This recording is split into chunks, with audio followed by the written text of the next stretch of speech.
بسم الله الرحمن الرحيم. الحمد لله رب العالمين، والصلاة والسلام على نبينا محمد وعلى آله وصحبه أجمعين. مشاهدينا الأكارم، سلام الله عليكم ورحمته وبركاته. أهلا وسهلا ومرحبا بكم في حلقة جديدة من برنامجكم رسالة سلام. قبل يومين كنت في زيارة إلى أوروبا، ومررت ببعض الدول،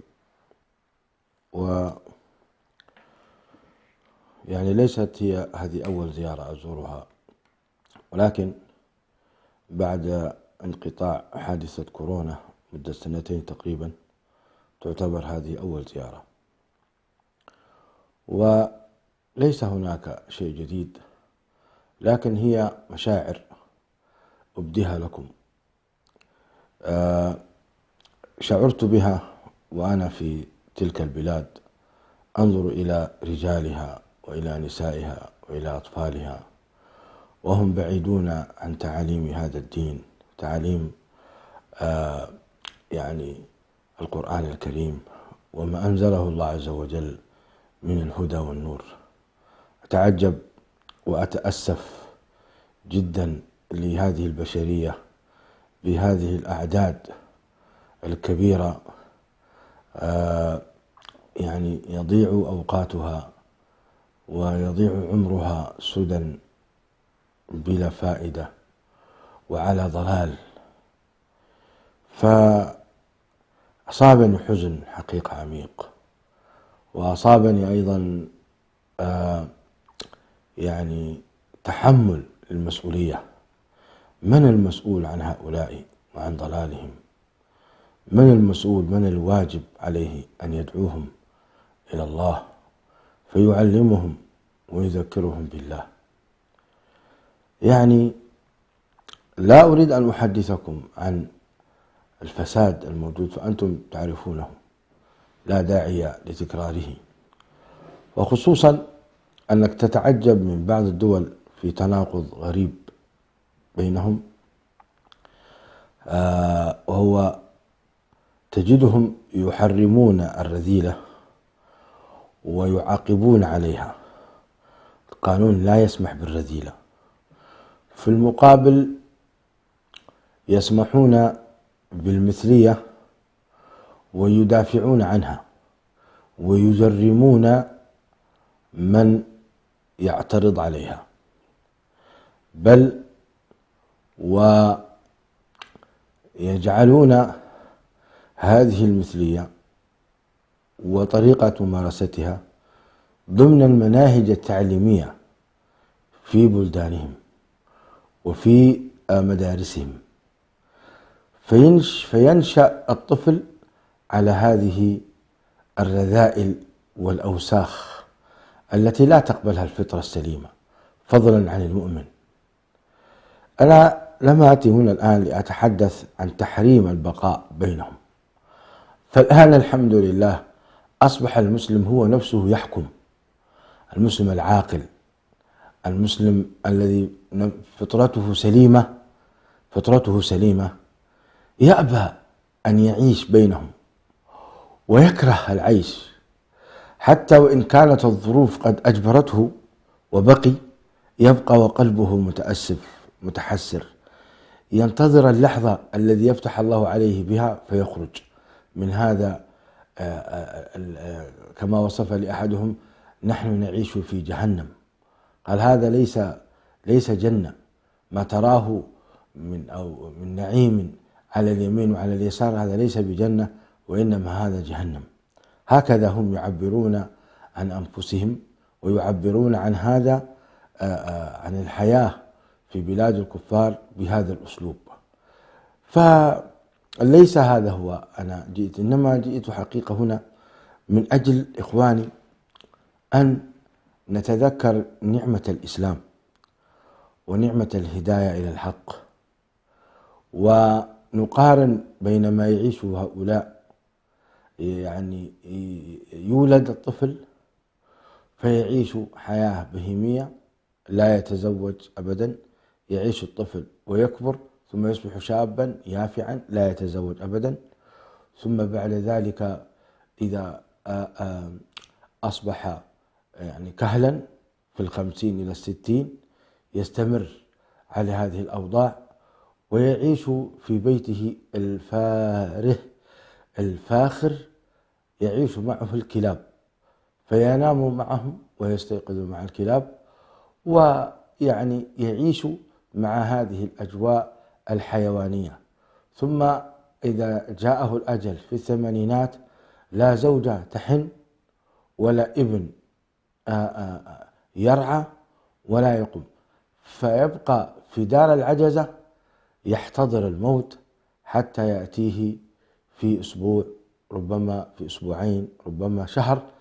يعني الذين يعملون في دار العجزة هم الذين حدثونا بهذا وقالوا ربما يمر على الكافر فترة احتضار تصل إلى شهر والعياذ بالله.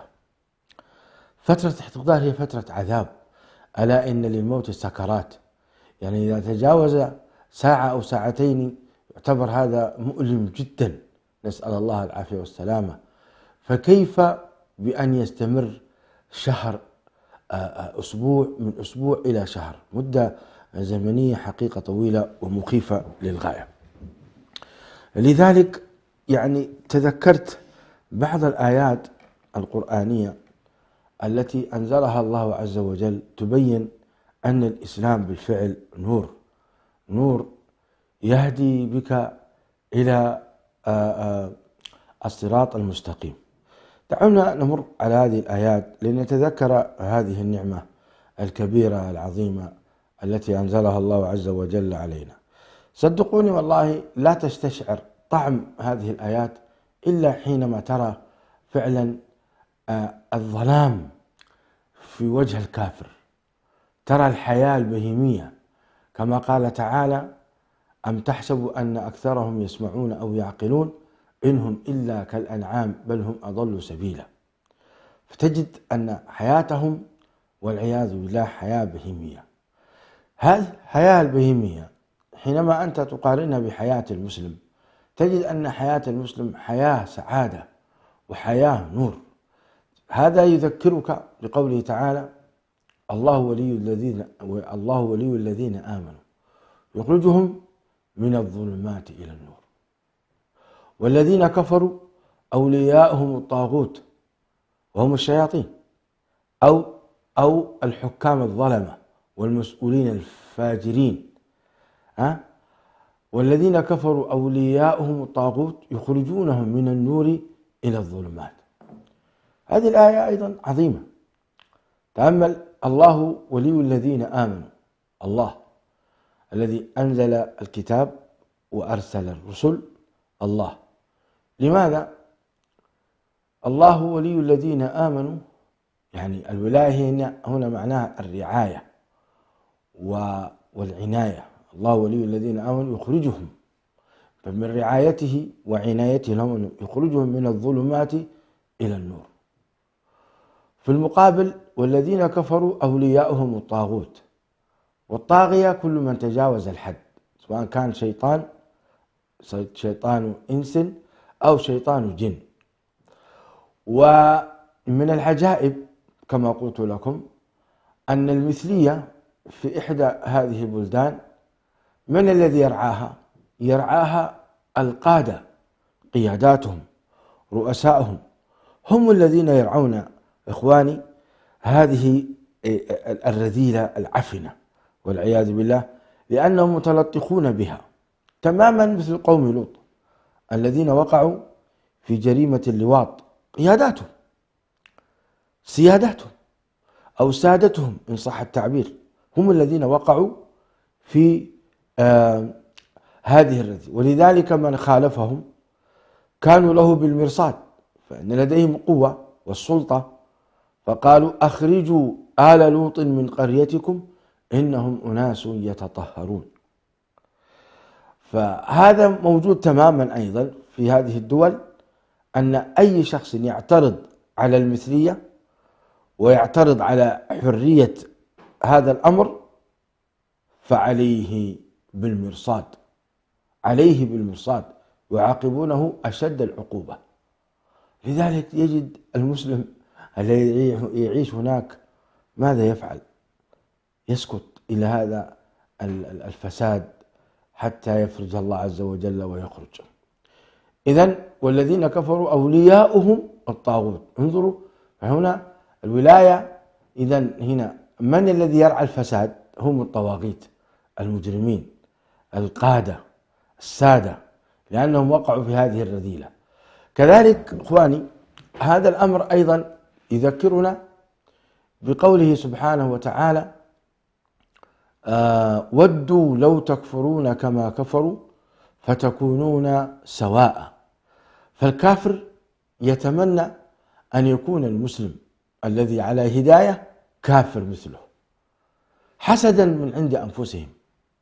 ود كثير من أهل الكتاب لو يردونكم من بعد إيمانكم كفارا حسدا من عند أنفسهم. رأيتم؟ يودون أن يرتد المسلم والعياذ بالله، يودون أن يكفر المسلم، يودون أن يفسق المسلم. لذلك المؤمن التقي الورع الذي لا يشاركهم في رذائلهم لا يحبونهم.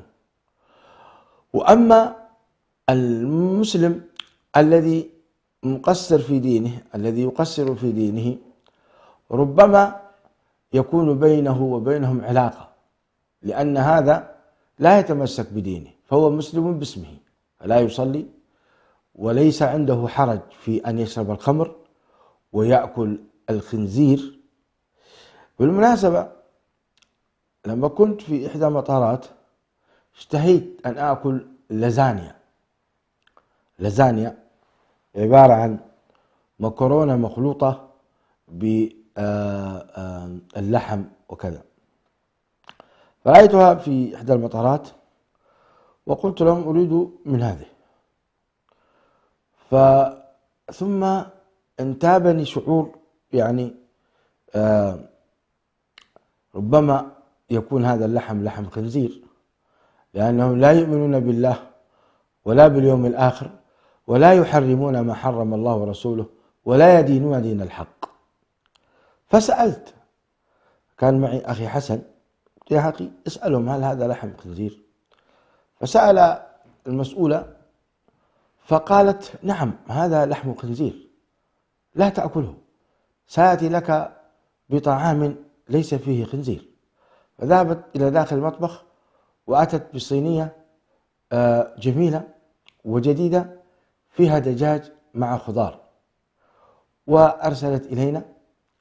ثم أيضا ما أن جلسنا حتى أتت بسندويشتات جبنة وزبدة ليس فيه لحم أبدا، وقالت هذا أيضا ليس فيه لحم خنزير، طعام يتوافق مع دينكم.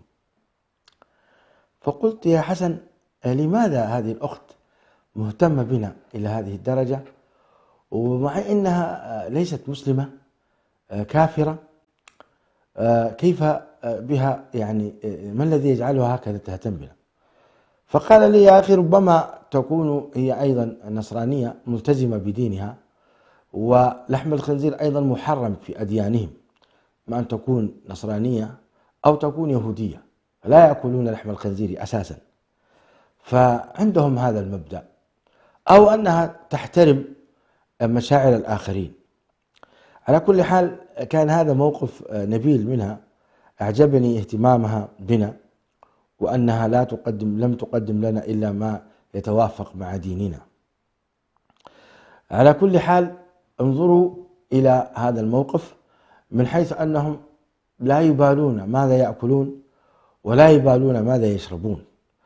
طبعا أنت تنزل أي مطعم من المطاعم تجد الخمور مرصوصة على جدران المطعم من كل جهة، وأنا أتعجب أيضا من هذا العرض، لماذا يعرضون هذه الخمور بأنواعها وأشكالها باختلاف شركاتها بهذا العرض في بترينات وفي قزاز جميل تعرض هذه المعاصي والعياذ بالله.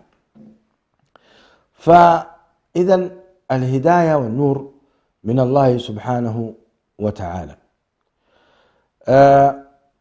تتبعت بعض ما أنزل الله عز وجل في القرآن الكريم في كلمة نور. نور تارة تأتي بمعنى القرآن الكريم، وتارة تأتي بمعنى النبي صلى الله عليه وسلم، وتارة تعني بمعنى النور الذي هو يبدد الظلام مقابل الظلام. نور عكسه الظلام، والظلام ضده النور.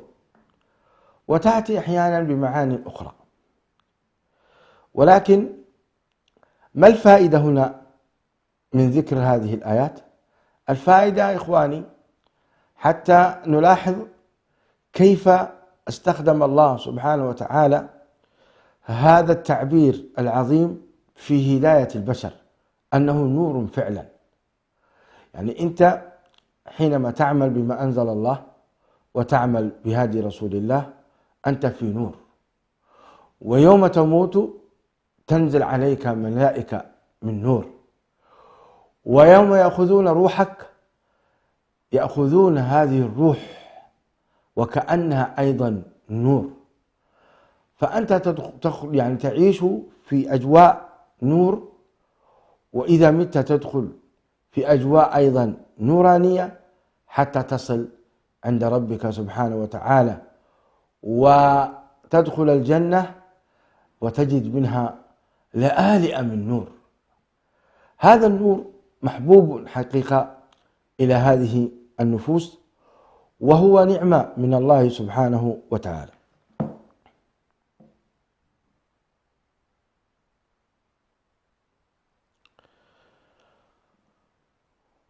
يا أيها الناس قد جاءكم برهان من ربكم وأنزلنا إليكم نورا مبينا. هذه أول آية نستعرض بها هنا في هذه الحلقة المباركة. يقول ربنا عز وجل في سورة النساء آية 74: يا أيها الناس قد جاءكم برهان من ربكم وأنزلنا إليكم نورا مبينا. هذه الآية الكريمة قد جاءكم برهان من ربكم، لعل المقصود هنا بالبرهان هو النبي صلى الله عليه وسلم. وأنزلنا إليكم نورا مبينا، المقصود به القرآن الكريم. أو يكون المعنى أيضا أن برهان هو القرآن الكريم، وتأكيدا على وصف هذا القرآن بأنه نور من الله تبارك وتعالى. مشاهدي الأكارم، فاصل ثم نعود إليكم. بسم الله الرحمن الرحيم. السلام عليكم. عدنا بعد الفاصل. مشاهدي الأكارم، كنا نتذكر نحن وإياكم أنعم الله به علينا من نعمة الإسلام وهداية النور. في قوله تعالى: يا أيها الناس قد جاءكم برهان من ربكم وأنزلنا إليكم نورا مبينا. قلنا قد يأتي برهان بمعنى اسم للنبي عليه الصلاة والسلام: قد جاءكم برهان من ربكم. وقد يكون أيضا المعنى كتاب الله عز وجل. لكن هنا طالما اختلف في المعنى بمعنى قد جاءكم برهان ثم قال سبحانه وتعالى: وأنزلنا إليكم نورا مبينا، فيكون المعنى أن الذي قد جاء هو النبي صلى الله عليه وسلم، والذي نزل من السماء هو القرآن الكريم. ونلاحظ في هذه الآية الكريمة أن النداء موجه لجميع الناس. كلمة الناس هي من النوس، والنوس هو الحركة. فينادي ربنا عز وجل كل البشرية بكل أجناسها وبكل معتقداتها وبكل ألوانها. يناديهم ربنا: يا أيها الناس قد جاءكم برهان من ربكم.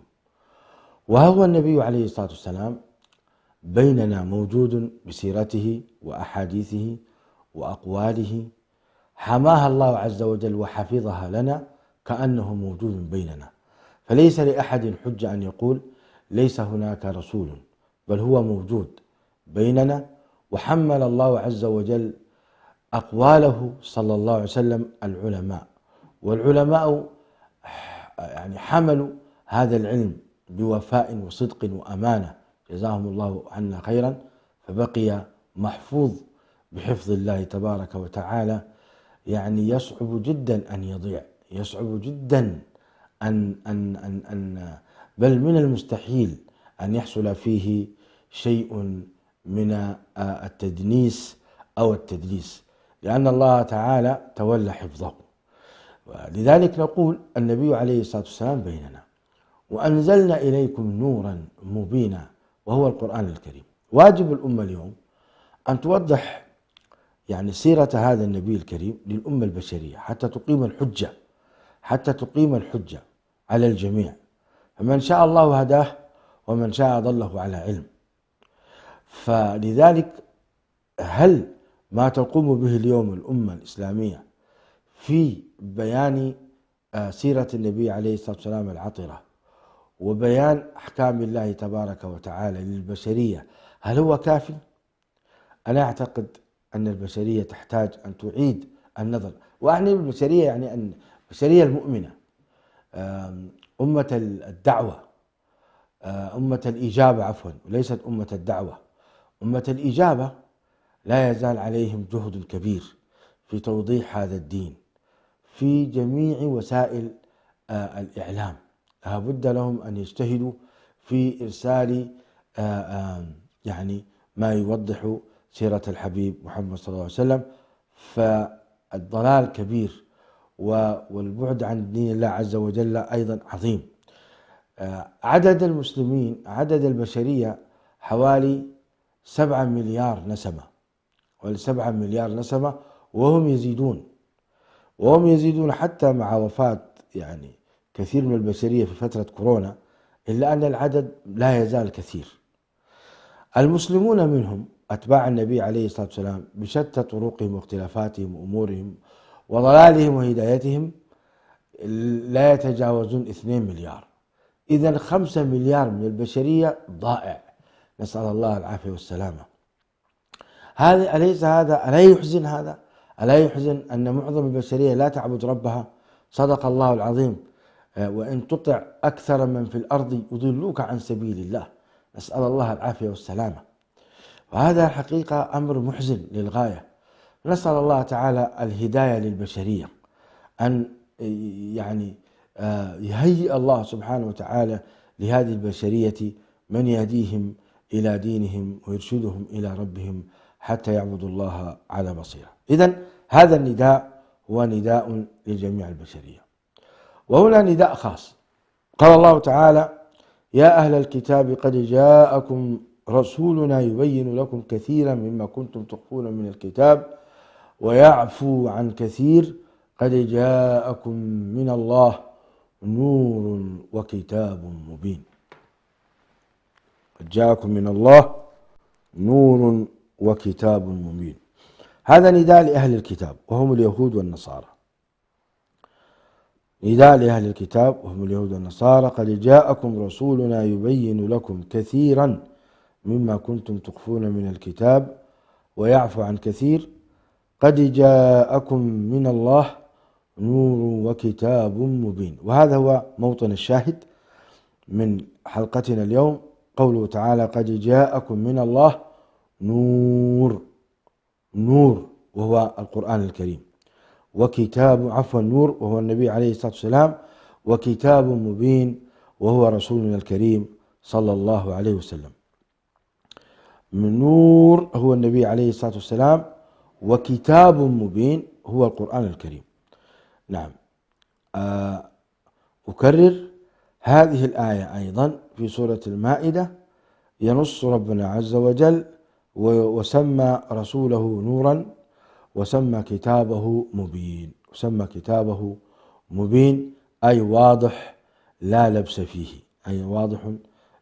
فيه، فنبينا محمد صلى الله عليه وسلم هو نور، يعني يضيء للبشرية طريق يوصل إلى الله سبحانه وتعالى. وكتابه الذي أرسله ربنا سبحانه وتعالى وأتى به نبينا محمد صلى الله عليه وسلم مبين، واضح لا لبس فيه، يدعو إلى عبادة الله عز وجل وترك عبادة ما سواه، ويدعو إلى الطهر والعفاف وينبذ الرذيلة والخبث، ويدعو إلى مكارم الأخلاق وينبذ مساوئها. هذا هو القرآن الكريم. يا ليت البشرية، كما قال مؤمن آل ياسين: يا ليت قومي يعلمون بما غفر لي ربي وجعلني من المكرمين. فيا ليت البشرية تعلم هذا الكتاب العظيم. والله ما قرأ أحد كتاب الله عز وجل بصدق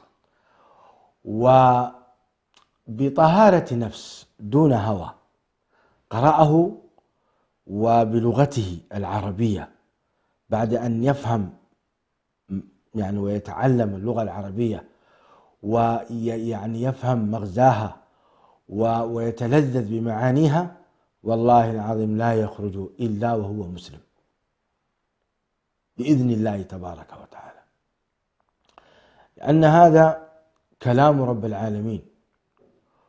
وكلام الله سبحانه وتعالى حينما تقرأه الفطرة السليمة تعرف ربها.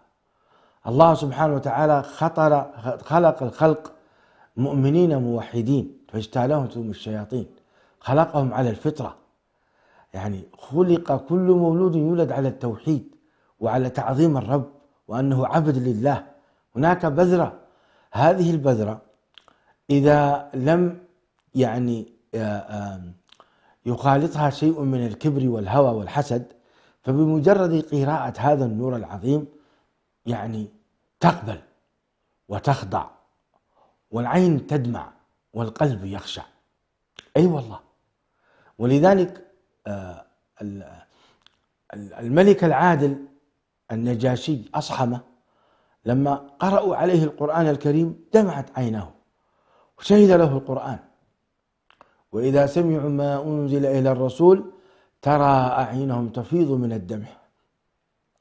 هذا حال المؤمن، لا يمكن يتحمل إذا سمع آيات ربه سبحانه وتعالى إلا أن تدمع عيناه. هذا حال المؤمن، يعني قلوب طاهرة. لماذا هذه القلوب الطاهرة؟ قال الله تعالى: ذلك بأن منهم قسيسين ورهبان وأنهم لا يستكبرون. هذا وصف وصفهم الله عز وجل. لذلك يعني المسلمون لو استطاعوا أن يوصلوا هذا الهدى والنور إلى الناس ويسمعونه فعلا، والله تتأثر قلوبهم. لذلك أنا كنت حقيقة لا أهتم كثيرا باللغة العربية، ولم أكن أعرف أن لها هذا المغزى الكبير، لكن لما تأملت أنك لن تستطيع أن تتعمق ولا تفهم مراد الله عز وجل ولا تفهم مراد الله تبارك وتعالى إلا بعد أن تتعلم هذه اللغة وتعرف المعاني العميقة التي فيها. حين ذلك ستشهد أن لا إله إلا الله وأن محمدا رسول الله. وإذا كنت تشهد ستجدد هذه الشهادة ما بين الحين والآخر. وهنا يأتي معنى قوله تعالى: والذين آمنوا والذين اهتدوا زادهم هدى وآتاهم تقواهم.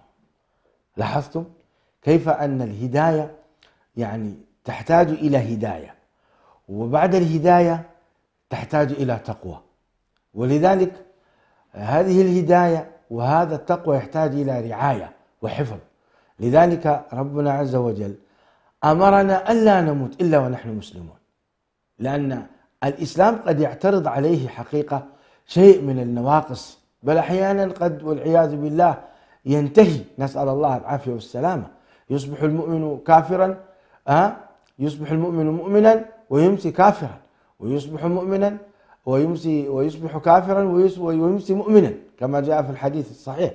ولذلك ربنا عز وجل متهدي الأكارم أوصانا ألا نموت إلا ونحن مسلمين. قال سبحانه: يا أيها الذين آمنوا اتقوا الله حق تقاته ولا تموتن إلا وأنتم مسلمون.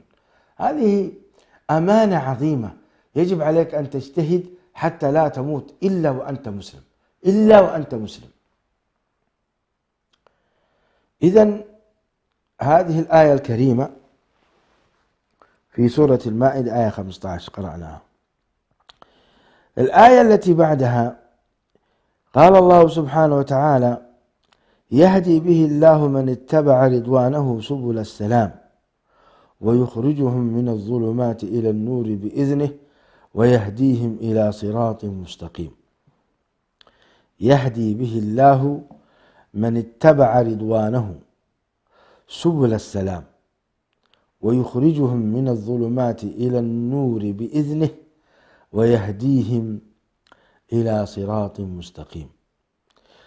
هذه الآية تجمع معاني كبيرة، منها يهدي به الله من اتبع رضوانه. اتباع رضوان الله هو الكتاب والسنة.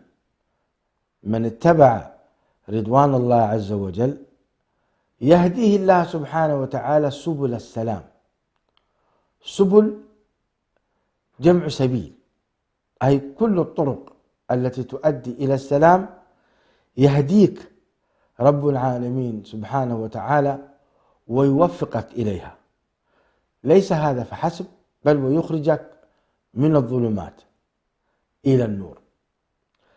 وهذا يدلنا على أن في الحياة ظلمات.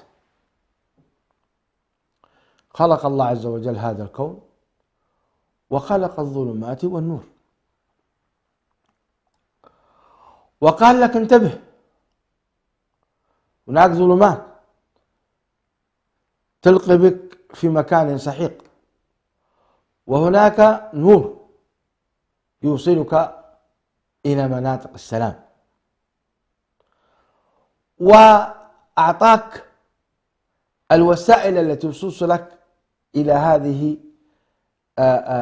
المعاني العالية السامية. ما هذه الوسائل؟ اتباع الرسول صلى الله عليه وسلم واتباع السنة. هذا الكلام ربما إخواني أنتم ترونه تنظير، لا والله هذا ليس تنظير. لذلك بعدها ماذا قال ربنا العالمين؟ قال: ويخرجهم من الظلمات إلى النور بإذنه ويهديهم إلى صراط مستقيم. لماذا ندرس هذه الآيات؟ لأننا وجدنا أن الكافر يعيش في ظلام دامس، لا الرجل ولا المرأة، كما قلت لكم لا يؤمنون بالله ولا باليوم الآخر، حياتهم كلها من البداية إلى النهاية حياة بهيمية. وهذه الحياة البهيمية سواء كانت في الرجل أو في المرأة لا يقبلها الله عز وجل أبدا. الله سبحانه وتعالى: إن تكفروا فإن الله غني عنكم ولا يرضى لعباده الكفر، وإن تشكروا يرضه لكم. فربنا عز وجل خلق الخلق من أجل أن يشكر، من أجل أن يعبد، من أجل أن يخاف منه سبحانه وتعالى فيحذره المؤمن، ومن أجل أن يرجى فيرجوه المؤمن ليدخله الجنة. هذه المعاني يعني حقيقة تذهب وتندمر عند الكافر الذي لا يؤمن بالله ولا باليوم الآخر، نسأل الله العافية والسلامة. ولكن الله عز وجل يقول: يهدي به من اتبع رضوانه سبل السلام ويخرجهم من الظلمات إلى النور بإذنه ويهديهم إلى صراط مستقيم.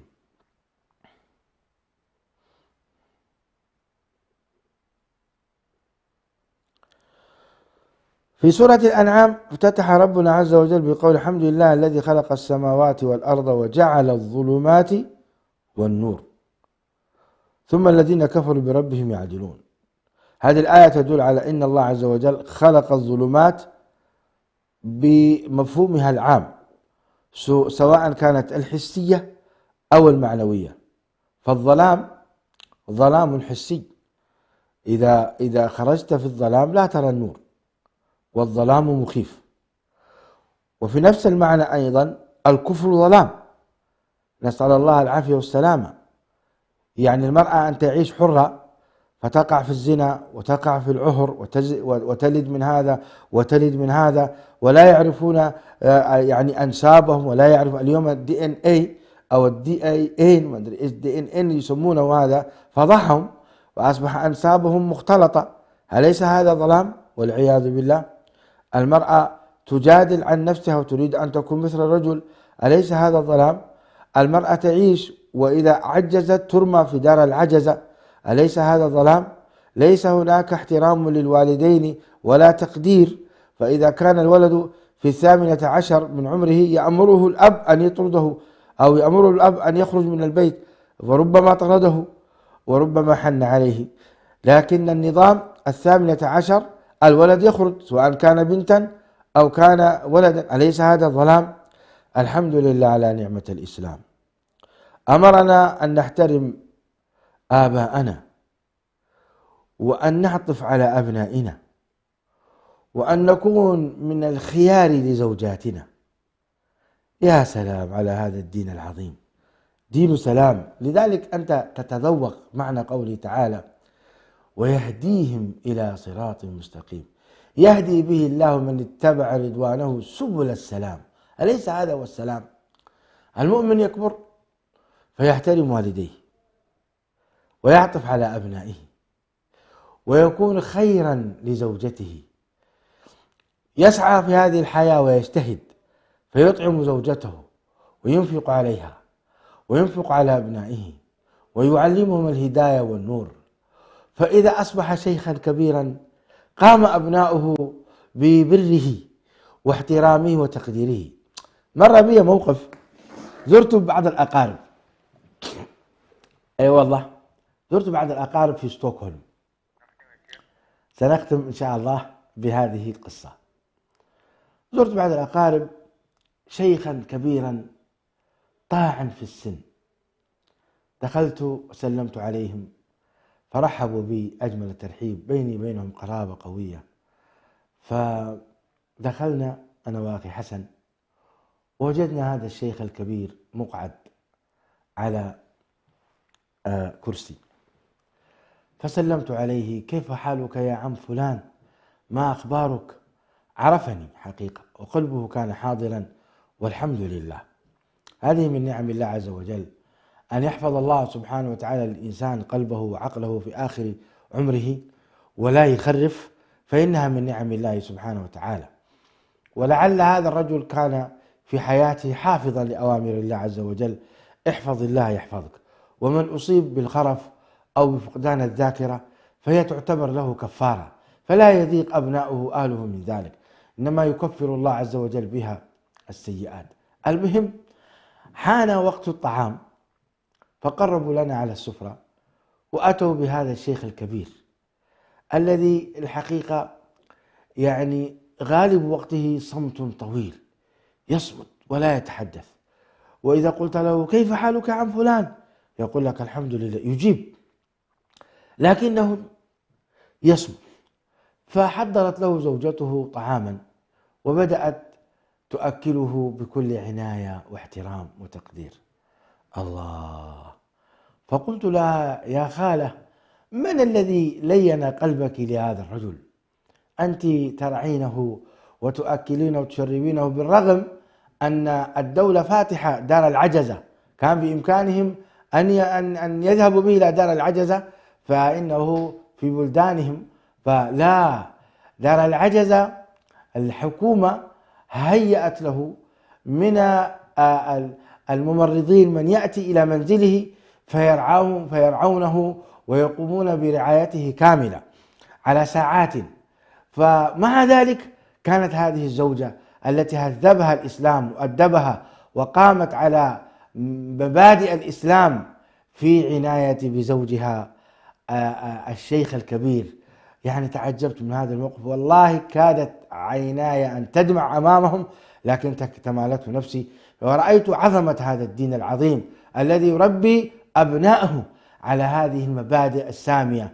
وصدق عليه الصلاة والسلام حينما قال: إنما بعثت لأتمم مكارم الأخلاق. سأختم بهذه القصة وأسأل الله تعالى أن يهدينا جميعا للإسلام، وأن لا يميتنا إلا على الإسلام، وأن نتلذذ حقيقة ونفتخر بهذا الدين العظيم، ونقارن فعلا، نتأمل هذه النعمة الكبيرة. حتى الواحد لا يعني سامحوني طالت عليكم، لكن صدقوني والله أنتم لو تشعرون ما شعرت به لما مللتم من هذا الحديث. أعرف أنكم مللتم، لكن أنا لن أمل وسأظل أذكركم بنعمة الإسلام.